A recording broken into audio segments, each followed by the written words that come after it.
ለእግዚአብሔር ብላችሁ የተዋችሁት ምን ነገር አለ? እውነት አብዛኞቻችን እኮ ለእግዚአብሔር ብለን የተውነው ምንም ነገር የለም። እግዚአብሔርን ግን ለብዙ ነገር ብለን ትተነዋል። ለብዙ ነገር ይጠቅመናል ብለን ላሰብነው ነገር በሙሉ አምላካችንን ለውጠነዋል። አንድም ክርስቲያን ከእግዚአብሔር ፊት ቆሞ ጸሎት ሲያደርግ ስላደረገው ነገር መመጻደቅ የለበት። ሰው እንዴት ነው ጾሞ ስለ ጾመ መመስገን የሚጠብቅ? አንድም ክርስቲያን ከእግዚአብሔር ፊት ቆሞ ጸሎት ሲያደርግ ስላደረገው ነገር መመጻደቅ የለበት። ሰው እንዴት ነው ጾሞ ስለ ጾመ መመስገን የሚጠብቅ? አሁንኛ አስራታችንን በኩራታችንን ለቤተ ክርስቲያን ገጸ በረከት የሚያስፈልጉትን ነገሮች በማሟላታችን ሁሉ ልንመሰገን ያስፈልገን ነበር። እንዲያውም ስለዘገየን እኮ በራሳችን ማዘን ነበር የሚጠበቅብን። አምላኬ ሆይ ባለጸጋ አርገኝ ሲለው ዓለም ላይ ያለውን ሀብት በሙሉ የማይሰጠው ለምን ይመስላችሁ? ባለጸግነትን ከሰጠው በኋላ እሱ ድሃ ሆኖ የጨቆኑትን ሰዎች እሱ ሀብታም ሲሆን እንደሚጨቁናቸው ስለሚያውቅ። ክርስቲያን መሆናችን በምን ይታወቅ? ከጨፈረው ጋር እንጨፍራለን፣ ከጠጣው ጋር እንጠጣለን፣ ከሚዘሙተው ጋር እንዘሙታለን፣ ከሚሰርቀው ጋር እንሰርቃለን።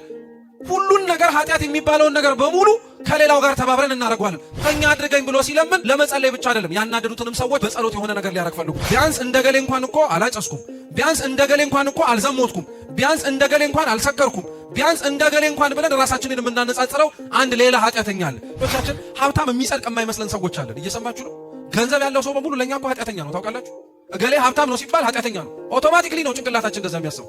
ከኛ መካከል እኮ እኛ መኖር የሚጠበቅብንን መንፈሳዊ ህይወት ገንዘባችን እንዲኖረው የምናረግ ሰዎች አለን።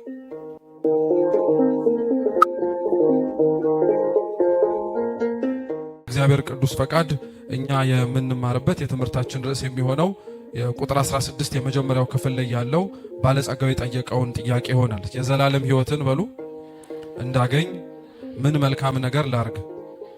እስኪ ድገሙት። የዘላለም ህይወትን እንዳገኝ ምን መልካም ነገር ላድርግ?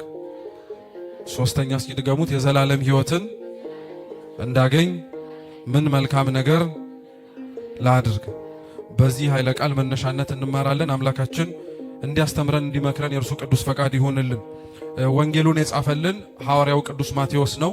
ቅዱስ ማቴዎስ ጌታችን መድኃኒታችን ኢየሱስ ክርስቶስ የማቴዎስ ወንጌል ምዕራፍ 4 ላይ ከ40 ቀንና ከ40 ሌሊት የገዳመ ቆሮንቶስ ቆይታው በኋላ ከመረጣቸው ደቀ መዛሙርቶች መካከል አንዱ ነው። ቅዱስ ማቴዎስ አስቀድሞ ጌታችን ኢየሱስ ክርስቶስን ተከትሎ ደቀ መዝሙር ከመሆኑ ወይም ተማሪ ከመሆኑ አስቀድሞ ቀራጭ ነበረ። ቀራጭ ማለት በእስራኤላውያን ዘንድ ግብር የሚሰበስቡ ሰዎች የሚጠሩበት መጠሪያ ነው። በዘመናዊው በእኛ ቋንቋ ቀራጭን ግብር ሰብሳቢ ልንለው እንችላለን። እነዚህ ቀራጮች ለስራዎቻቸው እንዲያመቻቸው የኢየሩሳሌም መግቢያና መውጫ በሮቹ ላይ ተቀምጠው የሚገባውንና የሚወጣውን ሰው ቀረጥ ይሰበስቡ ነበር። የድሮ ትላልቅ ከተሞች ሲሰሩ ግንቦች ወይንም ደግሞ ከተማውን በሙሉ የሚሸፍን አጥሮች ይደረጋሉ።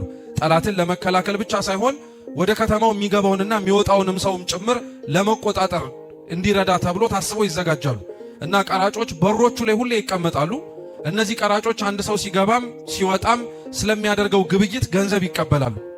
ቀራጮች እንደ ሙያቸው ግብር ሰብሳቢ ቢሆኑም ህዝቡ ዘንድ ያላቸው አመለካከትና ሰዎች እነሱን የሚያዩበት እይታ ግን ልክ አልነበረም። ቀራጮች ሙሉ በሙሉ በሚባል ደረጃ እስራኤላውያን ኃጢአተኞች ናቸው ብለው ነው የሚወስኑባቸው። ለምን? እንደዚሁ ዝም ብሎ በመነሳት አይደለም ቀራጮች ኃጢአተኞች ናቸው የሚሉ። እየሰማችሁ ነው? ቀራጮችን ኃጢአተኞች ናቸው የሚሏቸው አንደኛ በጊዜው ጌታችን ኢየሱስ ክርስቶስ በዚች ምድር ላይ በሚያስተምርበት ወቅት እስራኤል በሮም ቀኝ ግዛት ውስጥ ተይዛ የነበረችበት ወቅት ነው። ስለዚህ በእነዛ ወቅታት ላይ እስራኤላውያን ምንም እንኳን አገራቸው ቢሆንም ሮማውያን ግን እንዲመቻቸው ብለው ቀረጥ የሚሰበስቡላቸውን ሰዎች ከራሳቸው ሰው ይወስዱና ያሰበስቧቸው ነበር። በእኛ ቋንቋ ወይም ለእኛ ማረዳድ እንዲመቸን ለምሳሌ ከራሱ ከሀገሩ ሰው ከተወላጁ ተመርጠው የጠላትን ስራ መስራት የሚችሉና ተመርጠው የሚያደርጉ ሰዎች አሁን በሀገራችን ባንዳ እየተባለ ይጠራል። አይደለ? አቋሙ ካለው ሰው ጋር ይመስላል እንጂ ውስጡ ግን ሲመረመርና ሲታይ ግን ጠላት ጋር ወይንም ደግሞ ከሚያጠቃው ሰው ጋር አቋም ጋር አብሮ የተሰለፈ ነው። እና ቀራጮች ምንም እንኳን እስራኤላውያን ቀኝ ግዛት ውስጥ ቢሆኑም ሳይራሩ ቀኝ ለገዟቸው ለሮማውያን ግብር ይሰበስቡ ነበር። እና ህዝቡ ቀኝ መገዛታችን ሳያንስ ለጠላቶቻችን ደግሞ ጉልበት እንዲሆን ከኛ ገንዘብ ስለምትሰበስቡ አንወዳችሁም፣ ኃጢአተኞች ናችሁ እያሉ ያገሏቸው ነበር።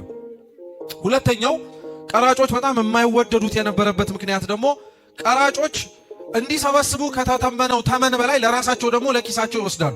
ለምሳሌ 20 ብር ሰብስቡ ከእያንዳንዱ ቀረጥ ቢባሉ እነሱ 30 ብር አድርገው ነው የሚወስዱት። 20ውን ለሚመለከተው ሰው ይሰጣሉ፣ 10ሩ ግን ለማን ነው? መልሱ እንጂ ለራሳቸው ኪስ የሚገባ ነው። ስለዚህ በሌላ አማርኛ ለጠላት የሚያግዙ ናቸው፣ አንድም ደግሞ ሌባ ስለሆኑ ህዝብ አይወዳቸውም ነበር። እንኳን ህዝብ አብሯቸው ሊበላ ሊጠጣና ሊያቀርባቸው ቀርቶ ህግ ያውቃሉ የሚባሉት እስራኤላውያን ውስጥ ያሉ ፈሪሳውያን ራሱ ህግ በማወቃቸው እንኳን እነዚህን ሰዎች ለመረዳትና ለማቅረብ አይሞክሩ። ጌታችን የሉቃስ ወንጌል ምዕራፍ 18 ላይ ስለ አንድ ፈሪሳዊና ስለ አንድ ቀራጭ ቤተ መቅደስ ውስጥ ገብተው ጸሎት ሲያደርጉ ታሪክ ያስተምራል።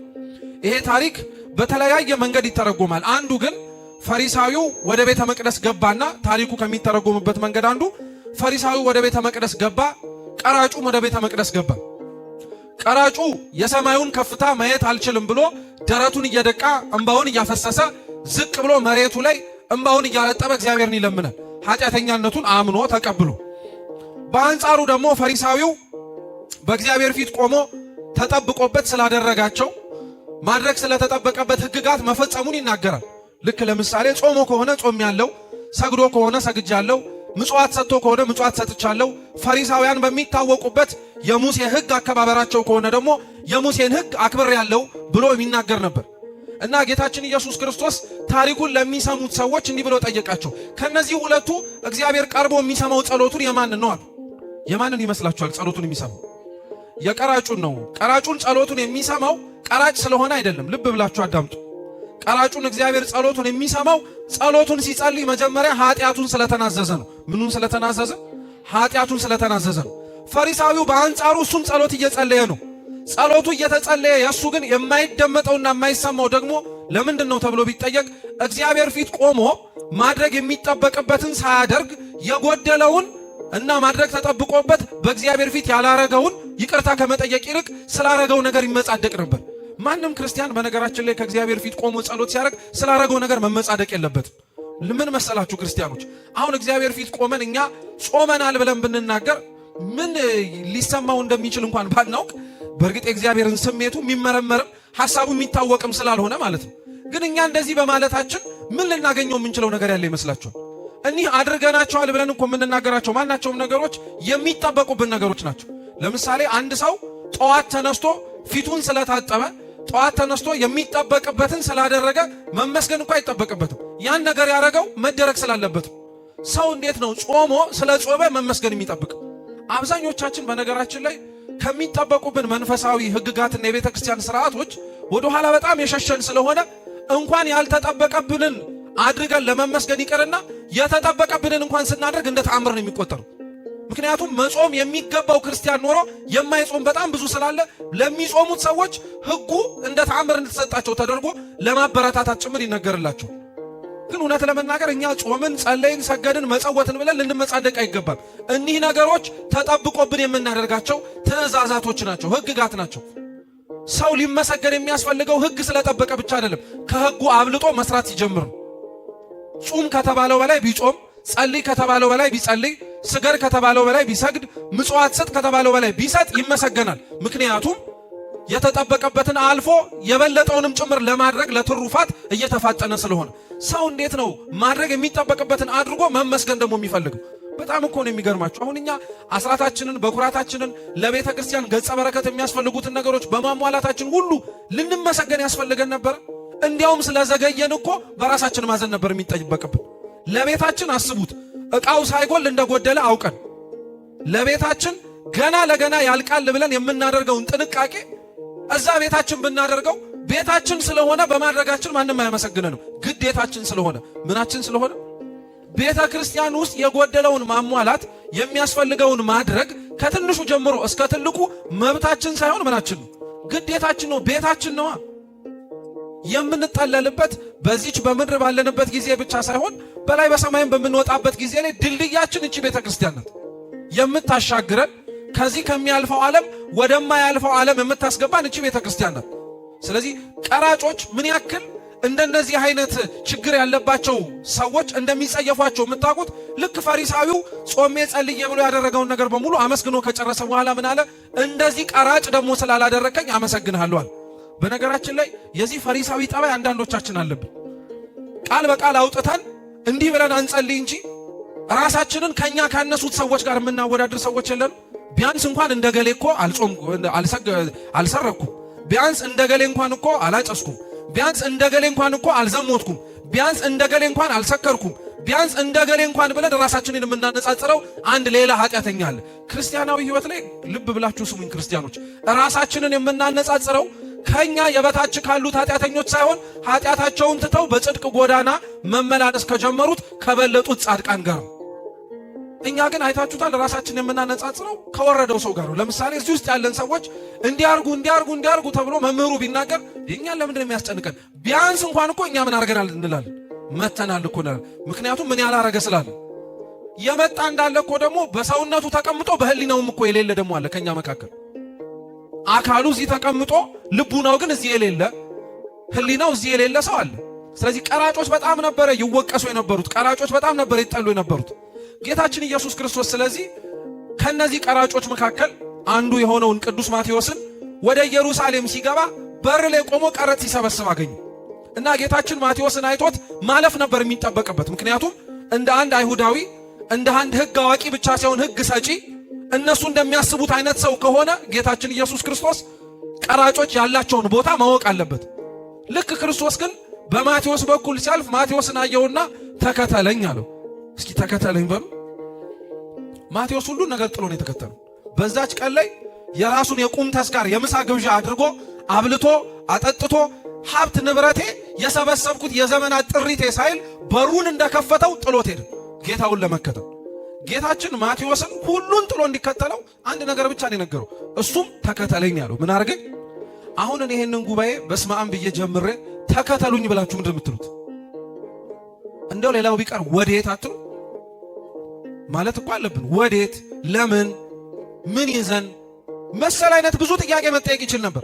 ማቴዎስ አባታችን ግን ተከተለኝ የሚል ቃል ሲሰማ ወዴት፣ እንዴት፣ ከየት ሊልም አልፈለገም። ምክንያቱም የነበረበትን ያውቀዋል።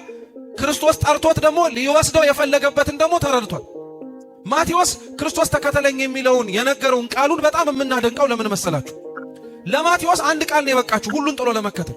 እኛን እኮ ክርስቲያኖች እግዚአብሔር መምህር እየለዋወጠ ዘማሪ እያመጣ ምን ያልሰበከንና ሁሉን ጥለን እሱን እንዳንከተለው ያራገን ነገር አለ። ሁሌ እኮ እንደተነገረን እንደው ከማቴዎስ በላይ እኛ አልተሰበክንም? ከማቴዎስ በላይ እኛ ተከተለኝ ከምትለው ቃል በላይ አብራርተው አመስጥረው የሚያስተምሩ ሊቃውንተ ቤተ ክርስቲያን አልተናገሩንም? እግዚአብሔር አላስተማረንም? ምን የጎደለንና ያጣነው ነገር ኖሮ ነው ከእግዚአብሔር ጋር እንዳንጣበቅ የከለከለን? ማቴዎስን የምናደንቀው ለዛ ነው። አንዲት ቃል ብቻ ነው የበቃችሁ። ለዛ እኮ ነው መጽሐፋችንም ለጠቢብ ስንት ቃል ተበቀዋለች አለ። ሞኞች እንደሆነን የምታውቁት እኛ ጠቢባን እንዳልሆነን የምትረዱት አንድ ቃል አልበቃንም። እስካሁን ስንት ቃል እየተነገረን ነው፣ ስንት ቃል እየዘነበብን ነው። ቅዱስ ጳውሎስ ለዛ ነው የዕብራውያን ክርስቲያኖችን ሲገስጻቸው ራሱ እናንተ እንደተማራችሁ ትምህርት እንዲያውም መምህራን ልትሆኑ ይጠበቅባችሁ ነበር አላቸው። እውነት እኮ ነው። እንደሰማነው ትምህርት እንደተመላለስንበት የዕድሜ ክልል ቤተ ክርስቲያን ውስጥ እኛው ራሳችን ተቀምጠን የምንማር ብቻ መሆን አልነበረብን። ወተን እንዲያውም ቤተ ክርስቲያን የምትጠበቅበትን የሌላ የተልእኮ ሐዋርያዊ አገልግሎት ጀምረን ሌሎችን እያሳመንን ማስገባት ነበር የነበረብን። ቤተ ክርስቲያን እኮ በነገራችን ላይ ይሄ ነበር የመጀመሪያ ተልእኮ። ታውቃላችሁ? መንፈስ ቅዱስን ተቀብለው አባቶቻችን ሐዋርያት ወደ አጽናፈ ዓለም ሲላኩ መጀመሪያ የሰሩት ሥራ ቢኖር ቆመው በመስበክ ሌሎች ነፍሳትን ወደ ቤተ ክርስቲያን ያስገቡት። የተማሩትም እንደዚሁ ሲያደርጉ ነበር። ከጌታችን ስር 3 ዓመት ሙሉ ከዋለበት እየዋሉ ካደረበት እያደሩ የተማሩት ደቀ መዛሙርቱ መማራቸው የታወቀው ሌላውን ሲያመጡ ነው። እኛ ማወቃችን በምን ይታወቅ? ክርስቲያኖች እውነቴን እኮ ነው የምላችሁ። መረዳታችን በምን ይለይ? ክርስቲያን መሆናችን በምን ይታወቅ? ከጨፈረው ጋር እንጨፍራለን፣ ከጠጣው ጋር እንጠጣለን፣ ከሚዘሙተው ጋር እንዘሙታለን፣ ከሚሰርቀው ጋር እንሰርቃለን። ሁሉን ነገር ኃጢአት የሚባለውን ነገር በሙሉ ከሌላው ጋር ተባብረን እናደርገዋለን። ታዲያ ክርስቲያን መሆናችን በምን ይታወቅ? እውነት ከእግዚአብሔር ጋር መገኘታችን በምን ይለይ? ማቴዎስ ግን ሁሉን ጥሎ ተከተለው እና ቅዱስ ማቴዎስ ሁሉን ጥሎ መከተል እንዴት ዋጋ እንደሚያስከፍል ያውቀዋል። ምክንያቱም ማቴዎስ ጌታችንን ጥሎት ሁሉን ነገር ሲከተለው ከብዙ ባለጸግነት ወደ ድሃነት ነው የተለወጠው። ወደ ምንነት አልኳችሁ? ድሃን የሆነው ያ ሁሉ ሀብታም የነበረው ቀራጭ በመሆኑ ገንዘብ ሲሰበስብ የነበረው ማቴዎስ ልክ ክርስቶስ ተከተለኝ ብሎት ሲመጣ ሁሉን ነገር ጥሎት ሲከተል ባዶ እጁን የተከተለው ምንም ነገር ሳይኖር። ያስፈራል አይደል? በጣም እኮ ነው የሚያስፈራው። አሁን አለን የምንለውን ነገር በሙሉ እግዚአብሔር ሁሉን ጥላችሁን ተከተሉኝ ቢባል እኮ በጣም ከባድ ነው። ቤታችሁ ያስቀመጣችሁት ብዙ ነገር አለ። ሁላችን ለመጣል የምንስገበገብለት ባንጥለው የምንመርጠው ላለመጣልም ጭምር ዋጋ የምንከፍልለት ነገር አለ። ያ ነገር እውነት እግዚአብሔር ይሆን ግን? ክርስቲያኖች ማን ለሱ እንደዚህ ዋጋ የሚከፍላል? እስኪ ተውትና ለራሳችሁ አንድ ጥያቄ ጠይቁ። ለእግዚአብሔር ብላችሁ የተዋችሁት ምን ነገር አለ? እውነት አብዛኞቻችን እኮ ለእግዚአብሔር ብለን የተውነው ምንም ነገር የለም። እግዚአብሔርን ግን ለብዙ ነገር ብለን ትተነዋል። ለብዙ ነገር ይጠቅመናል ብለን ላሰብነው ነገር በሙሉ አምላካችንን ለውጠነዋል። እግዚአብሔር እውነት ልቡናችንን ይመልስልን። በጣም ልክ አይደለንም አካሄዳችን ሁላችን። የማቴዎስ የሚደንቀን ለዛ ነው። እና ቅዱስ ማቴዎስ ይሄንን ሁሉ ነገር አብቅቶ ወደ ክርስትና እምነት ገብቶ ከጌታው እግር ስር ሲማር የሚገርማችሁ በራሱ ወንጌል ላይ ስለ ራሱ ታሪክ ጽፏል። ሌሎችም ሐዋርያት ስለሱም ደግሞ ጽፏል። ቅዱስ ማቴዎስ ስለ ራሱ ሲጽፍ ቀራጩ ማቴዎስ እያለን የሚጽፈው ምኑ ማቴዎስ መልሱ እንጂ እማስብላችሁ። በነገራችን ላይ ማስታወሻ ስለማንይዝ ውስጣችን እንዲያድር ነው። ምኑ ማቴዎስ? ቀራጩ ማቴዎስ። ቀራጩ እንዳልኳችሁ ኃጢአተኛው ብላችሁ ልትተረጉሙ ትችላላችሁ። ማቴዎስ ወንጌሉን የጻፈው ክርስቶስን ተከትሎት መንፈስ ቅዱስን ከተቀበለ ሁሉም ነገር ካበቃና ታሪኩ ከተለወጠ በኋላ ነው። ማቴዎስ ግን ራሱን ሲጠራ ልክ እንደ ትላንትናው ማንነቱ ቀራጩ ማቴዎስ፣ ኃጢአተኛው ማቴዎስ ይለዋል።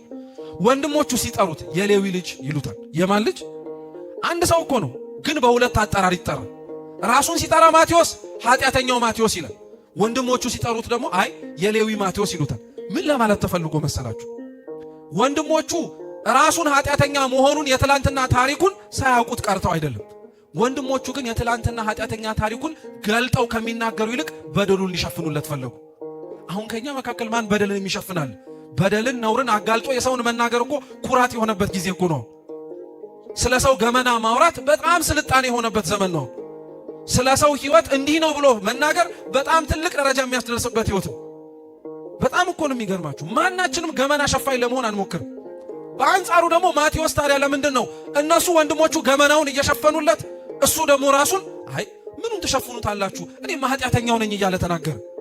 ቅዳሴያችን ምን ይላል መሰላችሁ? ማንም ኃጢአተኛ ቢሆን ኃጢአቱን አይርሳ ይላል። እየሰማችሁ ነው? ምኑን አይርሳ?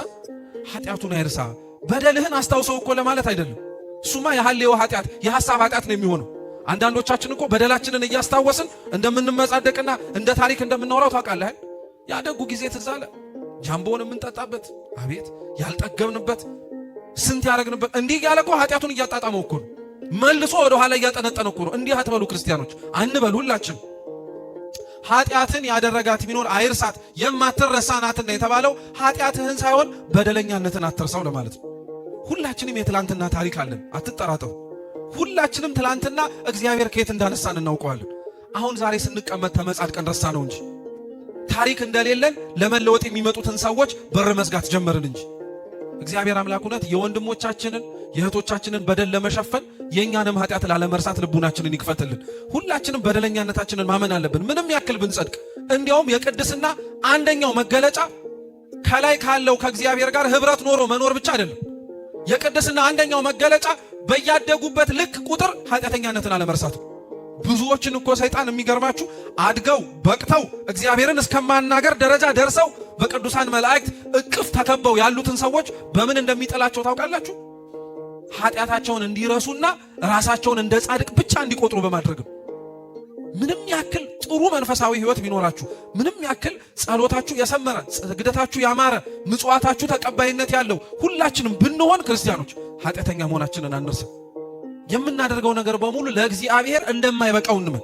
ስለዚህ ማቴዎስ የራሱን በሀብት ንብረት ጥሎ መሄድ እንዴት እንደሆነ ስለሚያውቀው አሁን ባነበብኩላችሁ ታሪክ ደግሞ አንድ ባለጸጋ እንዴት ጥሎ እንዳለፈ ለመናገር ጀመረ እና ያ ባለጸጋ ወደ ክርስቶስ ቀረበና እንዲህ አለው፣ መምህር ሆይ የዘላለምን ሕይወት እንድወርስ እንዳገኝ ምን ላደርግ አለው። የጠየቀው ጥያቄ በጣም ትልቅ ጥያቄ ነው። እንደ ባለጸጋነቱ ብዙ ነገር መለመን ይችል ነበር። ሀብቱ ንብረቱ እንዲቀጥልለት እንዳይጎልበት፣ የሚወዳደሩት ሰዎች ወደ ኋላ ቀርተው እሱ ከፍ እንዲል መለመን ይችል ነበር። እንደ ባለጸጋነቱ ግን ያሳሰበው ነገር ቢኖር የእግዚአብሔር መንግስት ነው። የማን መንግስት? አሁን ለሁላችንም ሊያሳስበን የሚገባው እንደው ጠዋት በጸሎታችን ስንነሳም እንኳን ልንለምነው የሚገባው ነገር ቢኖር ክርስቲያኖች የእግዚአብሔርን መንግስት ነው። በቃ መንግስት ትምጣ ብለን እንኳን አባታችን ሆይ ስንጸልይ ያንን መንግስት እኮ እየለመንን እኮ ነው። ከገቡበት መውጣት የሌለበት፣ ካገኙበት ማጣት የሌለበት፣ እንደዚህ ድካም፣ ስቃይ፣ እንግልት፣ ረሃብ፣ ጥም የሌለበት ከእግዚአብሔር ጋር ሁሌም እያመሰገንን ጠግበን የአምላካችንን ፊት አይተን የምንኖርበት ያንን ነው ባለጸጋው የለመነው። እና ባለጸጋው በጣም የሚገርም ልመና የለመነው። ክርስቶስ ስለ ጸሎት ያስተማረባቸው ብዙ አንቀጾች ላይ በጣም የምትታወቀዋ ግን አንዲት አለች፣ ሁላችሁም በቃላችሁ የምታውቋት። ጽድቁንና መንግስቱን እሹ ሌላው ምን ያደርግላችኋል? ይጨመርላችኋል የምትል ቃል አለች። በቃ እግዚአብሔር ከኛ የሚፈልገው ጽድቅን፣ እውነትን እና መንግስቱን፣ መንግስተ ሰማያትን እንድንለምን ነው። እውነተኞች እንድንሆን የእግዚአብሔር መንግስት እንድንለምን። ከዛ በኋላ ሌላው በሙሉ ይጨመርላችኋል። አያሳስባችሁ። የሰማዩን አዕዋፋት ተመልከቷቸው፣ አይዘሩም አያጭዱም፣ ነገር ግን እግዚአብሔር ያበላቸዋል። የምድርን እጽዋት ተመልከቷቸው፣ አይፈትሉም፣ ነገር ግን ያለብሳቸዋል። ማን ነው ከእናንተ መካከል ምድራዊ የሆነ አባቱን እንኳን ዳቦ ስጠኝ ብሎት እንኳን ቢለምን ድንጋይ የሚሰጠው አለ? እግዚአብሔር እንዲህ አይነት አምላክ ነው። ክርስቲያኖች፣ ወላጅ አባትና እናት እንኳን ቢጨክን የማይጨክን አምላክ ነው። እሱ የማይረሳ አምላክ ነው። ስለዚህ ይሄንን ሰው ባለጸጋውን የምናደንቀው ለዛ ነው። ማቴዎስን ተከተለኝ መባሉን ነው እንጂ ከዛ በኋላ ምን እንዳላናውቅ። ይሄ ባለጸጋ ግን ክርስቶስ ገና ተከተለኝ ሳይለው ለመከተል የመጣ ነው። አይገርማችሁ? ተከተለኝ ተብሎ የሚጠራ ሰው አለ፣ ለመከተል ብሎ ደግሞ የሚመጣ ሰው አለ። ተከተለኝ ብሎ የሚጠራቸው ሰዎች እግዚአብሔር የደከሙትን ነው፣ ጎስቋላ የሆኑትን ነው፣ ሰው ተስፋ የቆረጠባቸውን፣ ማንም ጠሪ የሌላቸውን ነው። የሚከተሉት ደግሞ ጥሩ የሆነ መንፈሳዊ ሕይወት ኖሯቸው ለማደግ የሚፈልጉት ናቸው። ስለዚህ ክርስቶስ ምን አለው? ለምን ቸር መምህር ትለኛለህ አለ። እውነት እንነጋገር ከተባለ ክርስቲያኖች፣ ክርስቶስ ቸር ነው አይደለም? ቸር ነው አይደለም? መልካም ነው አይደለም? መምህር ነው አይደለም? ነው። ግን እርሱ ለምን እንዲህ ትለኛለህ አለው። ባለጸጋው ልመናው ጥሩ ቢሆንም የለመነበት የውስጡ መነሻ ሐሳብ ግን ጥሩ አልነበረም። ልብ ብላችሁ ስሙ ክርስቲያኖች። እግዚአብሔር ፊት በጸሎት ስንቆምም ሆነ ስንናገር የምንናገረውን ነገር ብቻ ሳይሆን ለምንናገረው ነገር የተነሳንበትንም ጽንሰ ሐሳብ እግዚአብሔር ያየዋል። ለዛ እኮ ነው ጸሎቶቻችን አንዳንዶቹ ጥሩ ልመና ቢሆኑም ግን መልስ የማይሰጣቸው፣ የተነሳንበት ሐሳብ ጥሩ ስለማይሆን። አሁን ለምሳሌ አንዳንድ ሰው በዚህ ዘመን ላይ ባለጸጋ ካልተኮነ በቀር የማይኖር የሚመስለው ሰው አለ እና እግዚአብሔርን አምላኬ ሆይ ባለጸጋ አድርገኝ ሲለው ዓለም ላይ ያለውን ሀብት በሙሉ የማይሰጠው ለምን ይመስላችኋል?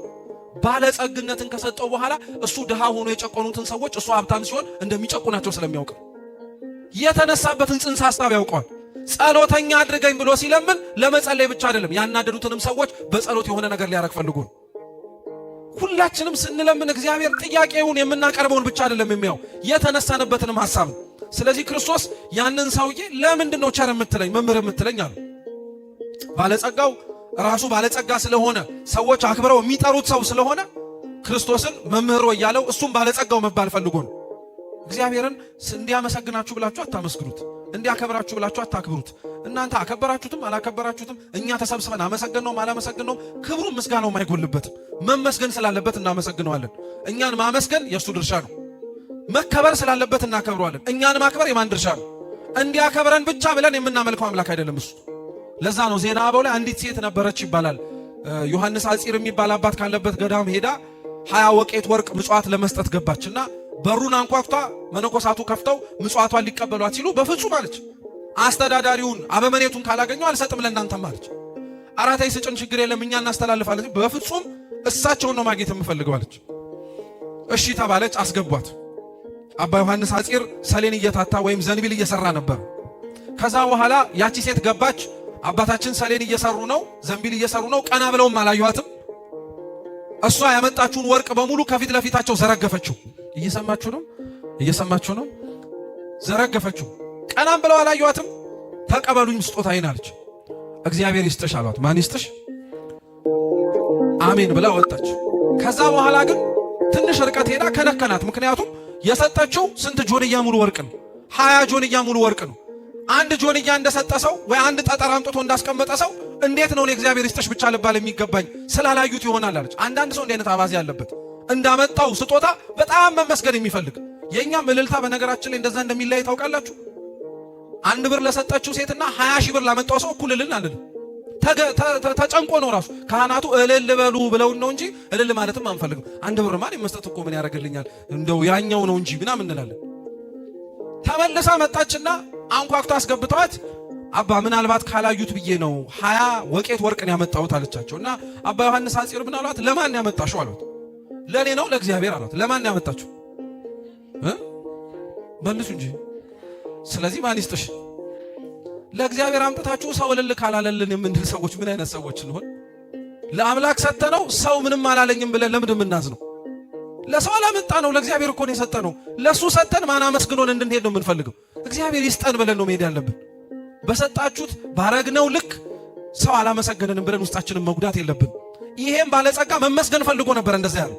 ስለዚህ ክርስቶስ ምስጋናን ፈልጎ እንደመጣ ስለሚያውቅ አይ ቸር መምህር ለምን ትለኛለህ? ከልብህ አምነህበት አይደለም፣ ከልብ ፈቅደህ አይደለም እያልከኛለሁ አይደለም።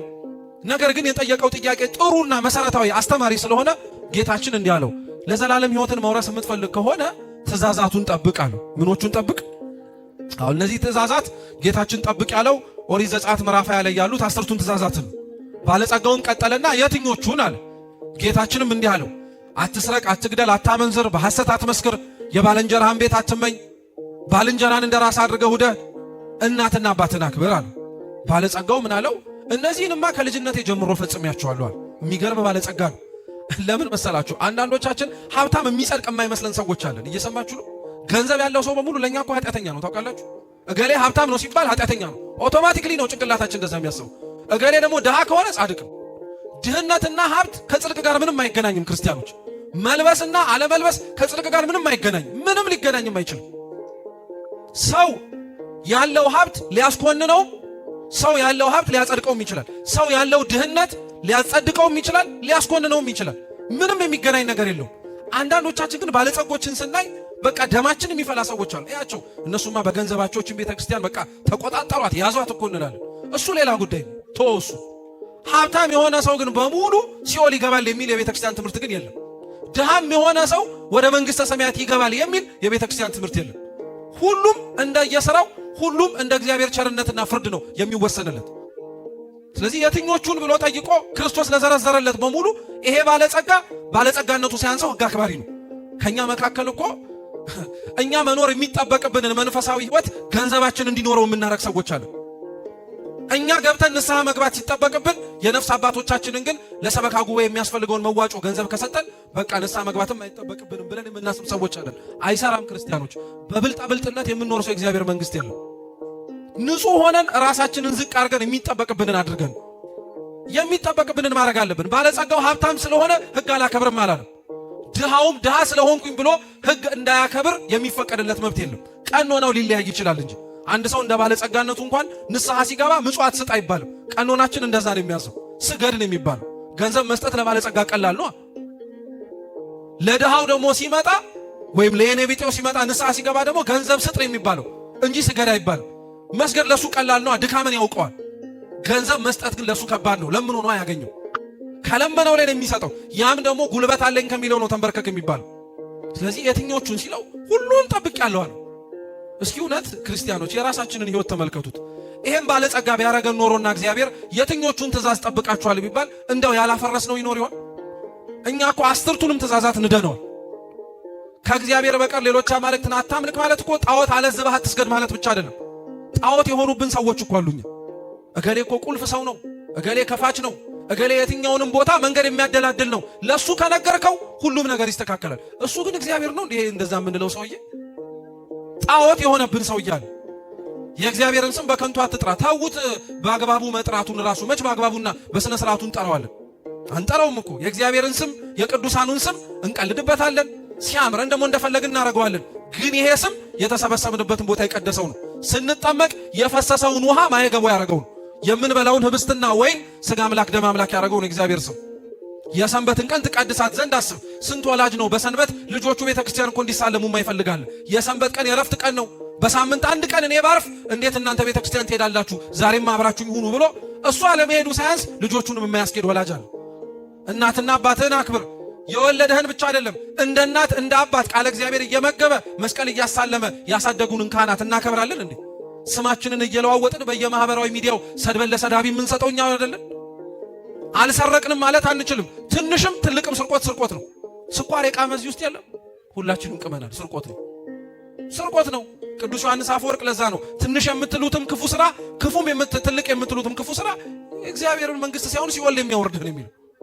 መስረቅም ሰርቀናል። የሰውን ሐሳብ ወስደናል፣ ገድለናል። የሰው ደም አናፍስስ እንጂ ሰው ሊደርስበት የሚችለውን መንፈሳዊ ሕይወት እንዳይደርስ መሰናክል ሆነናል። ስንቶች ናቸው ወደ ቤተ ክርስቲያን ገብተው መዝገበ ጸሎታቸውን አንስተው እንጸልይ ብለው ከትላንትና የኃጢአታቸው ሕይወት ተጸጽተው የመጡትን ሰዎች አይተናቸው ድሮም አዲስ ክርስቲያን ከጳጳስ ይበልጣል ብለን አመጻድቀን የሰደድናቸው ያባረርናቸው ሰዎች ገድለናቸዋል እኮ። በሐሰት አትመስክር። እኛ በእውነትስ መች እውነት እንላለን? ሐሰቱ ጣፍጦን እኮ የውሸት ዓለም ላይ መኖር ጀምረናል። እኛ የባልንጀራህን ቤት አትመኝ። እንኳን ቤቱን እኛ ውስጥ ገብተን ድስቱን እንኳን መመኘት ጀምረናል። ቤቱ ይገርመሃል እንዴ? ድስቱን እንመኛለን እኛ ውስጥ ገብተን። ቁሌቱን ምኑን የሚበላውን የሚጠጣው ሚስቱን ልጆቹን እንመኛለን። ልክ እንዳሳጣን ሆነን ባልንጀራን እንደራስ አድርገህ ውደድ። አረ ባልንጀራን እንደራስ አድርገህ መውደዱን እስኪ ተወው። መችኛ ራሳችንን እንወደዋለን? ራሳችንንማ ብንወደው ኖሮ ኃጢአት አንሰራም ነበር። ይሄ ሰውዬ ግን ሁሉን ነገር ፈጽሜያለሁ አለ። ክርስቶስ ታዲያ ምን አለው? ፍጹም ልትሆን ብትወድ ያለን ሁሉ ሽጠህ ተከተለኝ አለው። ልክ እንደ ማቴዎስ ማለት ነው። እንከን የለሽ መሆን የምትፈልግ ከሆነ ዛሬ በድለ ነገ ተነስተ ከነገ ወዲያ መልሰ መበደል አይሰለችም? ክርስቲያኖች በጣም እኮ ነው የሚያደርገው። አሁን ዛሬ ልክ እንደዚህ እንደተቀመጥንበት የቤተ መቅደሱ ወንበር ቤተ ክርስቲያን ደጅ፣ ነገ ደግሞ ለሆነ ክፉ ነገር እንዲሁ እንሰበሰባለን። እንዲሁ ዓላማ ይዘን ማለት ነው። እና እንዲህ መውደቅ መነሳት በቃ ስልችት የሚለውን ሰዎች ካለ ፍጹም መሆን ነው የፈለግነው ማለት ነው። ለአንዴና ለመጨረሻ ጊዜ ሳንወድቅ ከእግዚአብሔር ጋር መጣበቅ የሚፈልግ ሰው ካለ ያለን ሁሉ ሽጠህ ተከተለው። አለኝ የምትለውን ነገር በሙሉ ለእግዚአብሔር ስጠው፣ ራስህንም ስጠው ብትችል። እውነት ያለን ነገር በሙሉ የኛ አይደለም ክርስቲያኖች። ሀብቱ በሉት ንብረቱ በሉት ጤናው በሉት ማን የሰጠን ነው? እግዚአብሔር እኮ የሰጠን ነው። አያሳዝንም ታዲያ? መድኃኔዓለም ደግሞ የሰጠውን መልሶ ይለምናል እኮ። አሁን እኛ ራሱን እሱን እኮ ነበር መለመን የነበረብን። እኛ ግን ተለማኝ ሆነን ተገላቢጦሽ ሆነን ተቀየረ ነገሩ። ባለጸጋው የዚህን ጊዜ ላይ ብዙ ሀብት ስለነበረው ወደ ኋላ ሸሽ።